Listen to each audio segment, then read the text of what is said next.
El día de hoy vamos a hablar sobre el duelo y la intervención con la familia ante una enfermedad.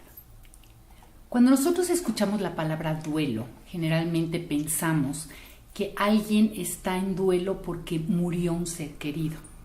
Sin embargo, dice la Real Academia de la Lengua Española que la palabra duelo significa un sentimiento que hace sufrir por una pérdida.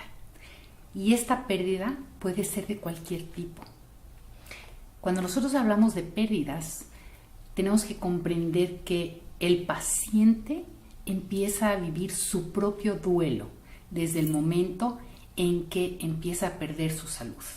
El momento que ya no se siente sano, que no se siente completo, que no se siente como siempre se ha sentido, el paciente empieza a darse cuenta que algo está sucediendo.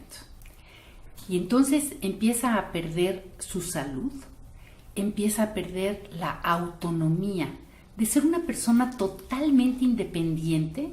De repente necesita que alguien lo acompañe al médico, que alguien lo vaya acompañando a lo largo del transcurso de la enfermedad, que llega un momento en que necesita que lo lleven al baño. Y una persona que es totalmente independiente toda su vida, de la nada o a través de una enfermedad, va requiriendo que la hija, por ejemplo, le lave sus testículos, lo lleve al baño y le ayude a bañarse o le cambie su pañal. Y eso para el paciente es un gran duelo. El paciente se siente denigrado, el paciente siente que ya no vale porque está perdiendo su vida. Y ustedes pueden pensar, bueno, pero no es más que un pañal, sí, pero es la dignidad de la persona. Conforme va avanzando la enfermedad, hay una pérdida de autosuficiencia. Ya no pueden ni siquiera caminar solos. Entonces, imagínense ustedes lo que es llevar a un papá al baño, ¿sí? Y tener que limpiarlo.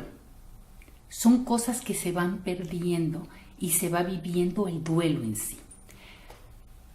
La pérdida del poder de decisión, y esto es algo que tenemos que comprender. Es absurdo que estando el paciente consciente, estando vivo, no se le tome en cuenta para la decisión de su propio tratamiento. Nos encontramos en el pasillo que la familia está platicando con el médico sobre el tratamiento que va a seguir papá sin preguntarle a papá qué es lo que quiere hacer.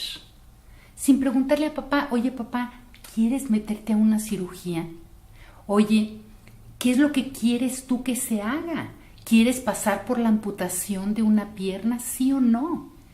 Y tenemos la obligación, nosotros como hijos, como personal del sector salud, como seres humanos, tenemos la obligación de respetar la palabra del paciente. Ustedes me van a decir, pero ¿cómo es posible? El paciente tiene derechos. Existen los derechos del paciente y ustedes los conocen muy bien. Y uno de ellos es poder decidir sobre su propio tratamiento.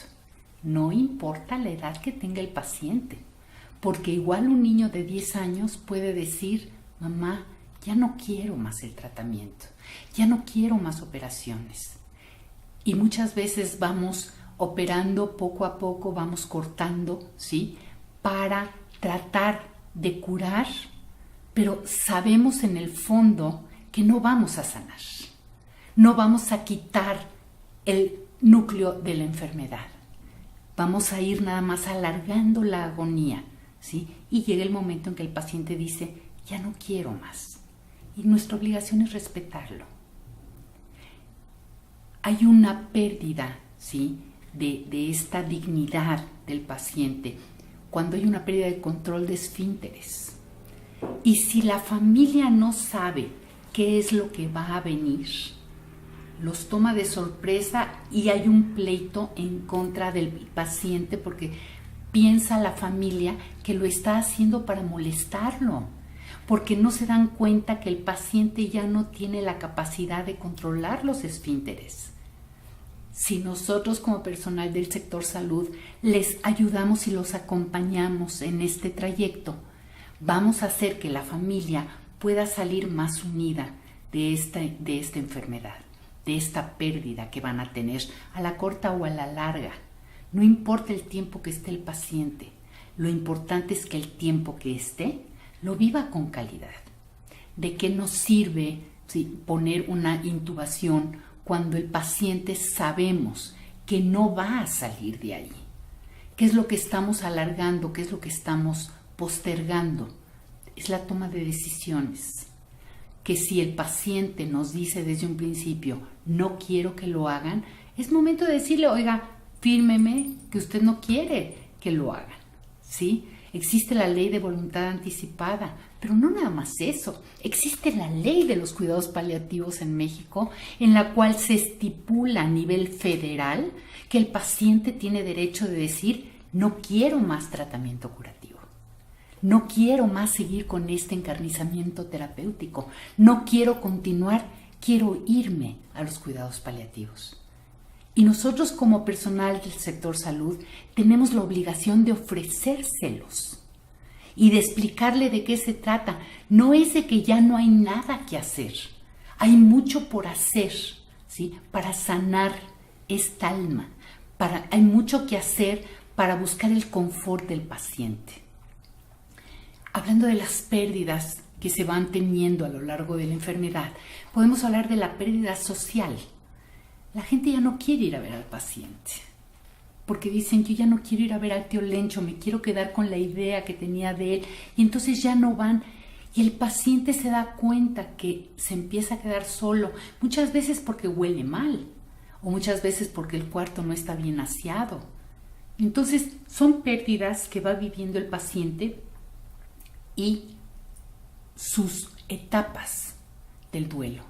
Y esto es muy importante, que comprendamos que las etapas del duelo se van viviendo con estas pérdidas que estamos comentando. La negación, la ira, la culpa, la depresión, hasta llegar a la aceptación. La falta de seguridad que vive el paciente, el tener que usar una caminadora, ¿sí? Una andadera, o tener que estar en una silla de ruedas o usar un bastón, es una falta de seguridad del paciente. Entonces tenemos que darle esta posibilidad. Nosotros como médicos podemos decirle, ¿sabe qué, don Juan? ¿Por qué no usa un apoyo para que su esposa no lo tenga que estar cargando tanto? Si nosotros le decimos al paciente qué es lo que tiene que hacer, el paciente se va a negar a hacerlo. ¿Por qué? Pues porque está pasando por su duelo, está pasando por su pérdida. Entonces tenemos que darle la opción de una forma tal que no sea que él es una persona inútil, sino que la familia necesita que él se apoye de otra forma. Espero ser clara con esto, pero es muy importante que no hagamos las cosas directamente, ¿sí? Del paciente, decirle, es que a partir de hoy va a tener que usar usted un pañal. La familia deberá, la esposa, la persona que está al cuidado, deberá decirle, ¿sabes qué? Necesito que me ayudes, ¿sí? Utilizando un pañal porque ya no puedo estar lavando las sábanas 3 veces al día. Es muy diferente de decirle, tienes que usar un pañal, a decir, necesito que me ayudes a usar un pañal. Y nosotros, que somos los que estamos en contacto con las familias, podremos asesorar a la familia para que se acerque de forma cariñosa con su paciente. El paciente va perdiendo, ¿sí? A lo largo de su enfermedad, va perdiendo su cuerpo normal. Se ve en un espejo y dice, híjole, esto ya no soy yo. Una mujer que ha perdido su pelo, ¿sí? Por una quimioterapia, por supuesto que se ve en un espejo y dice, híjole, ¿quién es esta? Esta no soy yo. Y tenemos que comprender que la paciente vive su propio duelo. No sé si soy clara con este punto. Cuando digo vive su propio duelo es porque pasa por la negación, pasa por el enojo, por la culpa, por la depresión, hasta llegar a la aceptación. Pero en la parte del enojo, ¿sí? ¿Qué es lo que hacemos? Le decimos, ay, no te preocupes, te va a crecer el pelo. Sí, pero mientras está viviendo su depresión y tenemos que respetársela. Vamos a hablar también de la depresión que vive la familia, o sea, todo el duelo que vive la familia, porque no es nada más el paciente. Todos van viviendo el duelo por la pérdida del ser querido. Cuando nosotros estamos hablando del paciente, ¿sí?, que tiene una pérdida de paz interior porque dice, bueno, ¿y ahora a dónde voy? ¿Quién soy? ¿Hacia dónde me dirijo? ¿Cuál es mi futuro? Y si no somos un poco claros en el sentido, no de decir, te quedan 3 meses de vida, pero sí de decirle, ¿por qué no inicia un proyecto de qué es lo que le gusta hacer, le gusta sembrar? Pues déjele unas plantitas a sus hijos, ¿sí? Es una forma de ayudarlos para que busquen un sentido de vida para levantarse día a día. Ellos lo van a hacer si nosotros les vamos dando el acompañamiento. Pero depende de la sensibilidad con que nosotros tratemos a un paciente, depende de la forma en que va a enfrentar el final de su vida. Hay una pérdida de autoestima porque se van perdiendo a sí mismos y pierden su dignidad y sienten que los hacemos de menos. Pero no nada más eso. Hay una pérdida de memoria. El adulto mayor va perdiendo la memoria y se da cuenta que va perdiendo esta capacidad de recordarse qué comió hace 10 minutos. Y hablando de esta situación de que se olvidan de lo que comieron hace 10 minutos, es muy importante que a la familia la capacitemos en lo que se espera será la evolución de la enfermedad. Porque si la familia sabe qué es lo que viene, no nos va a agarrar desprevenidos. No van a existir las urgencias a las 2 de la mañana a correr a la sala de emergencias. ¿Por qué? Porque ya sabe la familia qué es lo que va a suceder. ¿Qué es lo que sucede cuando una persona no puede respirar a las 2 de la mañana y no tiene conocimiento que eso se podría presentar? Pues lo primero que hacen es que toman un taxi y se van al hospital y muchas veces el paciente fallece en el taxi. Son cosas que podemos nosotros evitar cuando comprendemos la angustia que vive la familia y el paciente ante lo que están viviendo. Y otra de las grandes pérdidas que tiene el paciente son sus amistades, porque ¿saben qué? Poco a poco los compañeros de las camas van muriendo y los niños lo saben. Entonces la pregunta es, mamá, ¿y Juanito? Ah, Juanito se fue a su casa porque ya se mejoró, porque el niño sabe perfectamente bien que eso no es real. El niño sabe que Juanito falleció, pero no nos dice nada porque tiene miedo que lo que él nos va a decir a nosotros nos vaya a afectar. Les puedo garantizar que el 95% de los pacientes saben perfectamente bien que su diagnóstico es de terminalidad. Que ellos nos hagan tarugos a nosotros y nosotros los hagamos tarugos a ellos, lo único que se hace es la conspiración del silencio. Ni tú me dices lo que sientes, ni yo te digo lo que yo estoy sintiendo. Y entonces, decía la maestra Elizabeth Kubler-Ross, qué pena que al final de la vida nos separe una mentira. Y es cierto, que es muy diferente que acercarme con papá y decirle, ¿sabes qué, papá? No sabes cómo me duele verte en esta situación. Me gustaría, ¿sí?, que sepas que te amo, que te honro como mi padre, que te agradezco la vida, que te pido me perdones y que cuando sea tu momento para mí va a estar bien de que te vayas. Esto, nosotros como el personal que estamos cerca de la familia, podemos asesorarlos, podemos guiarlos, podemos darles una herramienta extra para que puedan tener un final feliz, ¿sí? Y créanme, a pesar de todo el dolor que se está viviendo, se puede evitar el sufrimiento.